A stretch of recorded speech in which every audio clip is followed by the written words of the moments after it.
हर महादेव। शिव महापुराण महात्म्य 7वां अध्याय। श्रोताओं द्वारा पालन किए जाने वाले नियम। सूत जी बोले, शौनक, शिव पुराण सुनने का व्रत लेने वाले पुरुषों के लिए जो नियम है उन्हें भक्ति पूर्वक सुनो।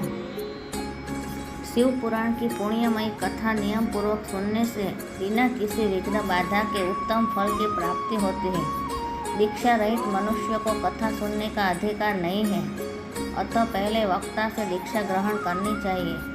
नियम पूर्वक कथा सुनने वाले मनुष्य को ब्रह्मचर्य का अच्छी तरह से पालन करना चाहिए। उसे भूमि पर सोना चाहिए, पत्तल में खाना चाहिए तथा कथा समाप्त होने पर ही अन्न ग्रहण करना चाहिए। समर्थ मनुष्यों को शुद्ध भाव से शिव पुराण की कथा की समाप्ति तक उपवास रखना चाहिए और एक ही बार भोजन करना चाहिए। गरिष्ठ अन्न, दाल, जला अन्न, सेम, मसूर तथा बासी अन्न नहीं खाना चाहिए। जिसने कथा का व्रत ले रखा हो उसे प्याज, लहसुन, हींग, गाजर, मादक वस्तु तथा आमिष कही जाने वाली वस्तुओं को त्याग देना चाहिए।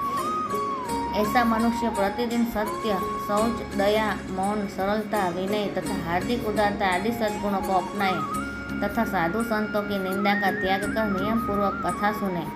सकाम मनुष्य इस कथा के प्रभाव से अपनी अभिष्ट कामना प्राप्त करता है और निष्काम मोक्ष प्राप्त करता है।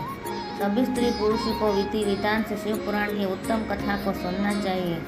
महर्षि, शिव पुराण की समाप्ति पर श्रोताओं को भक्तिपूर्वक भगवान शिव की पूजा की तरह पुराण पुस्तक की पूजा भी करनी चाहिए तथा इसके पश्चात विधि पूर्वक वक्ता का भी पूजन करना चाहिए।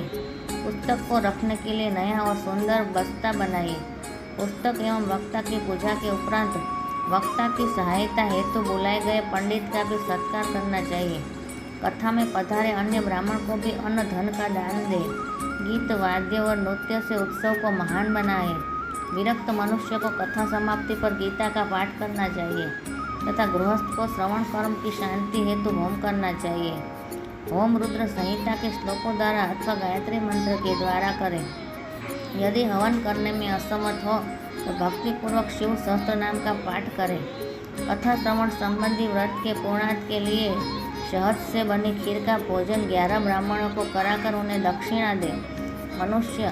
समृद्ध मनुष्य 3 तोले सोने का एक सुंदर सिंहासन बनाए और उसके ऊपर लिखी अथवा लिखाई हुई शिव पुराण की लिखी पोथी विधि पूर्वक स्थापित करे तथा पूजा करके दक्षिणा चढ़ाए। फिर आचार्य का वस्त्र, आभूषण एवं गंध से पूजन करके दक्षिणा सहित वह पुस्तक उन्हें भेंट कर दे। शौनक, इस पुराण के दान के प्रभाव से भगवान शिव का अनुग्रह पाकर मनुष्य भवबंधन से मुक्त हो जाता है।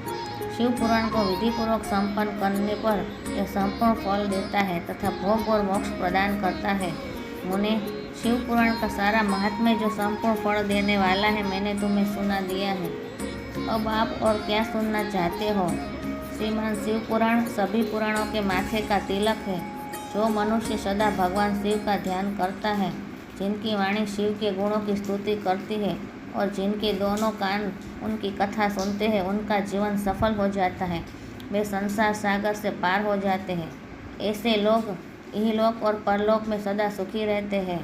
भगवान शिव के सच्चिदानंदमय स्वरूप का स्पर्श पाकर ही समस्त प्रकार के कष्टों का निवारण हो जाता है। उनकी महिमा जगत के बाहर और भीतर दोनों जगह विद्यमान है। उन अनंत आनंद रूप परम शिव की मैं शरण लेता हूँ। हर हर महादेव। अध्याय 7 संपूर्ण।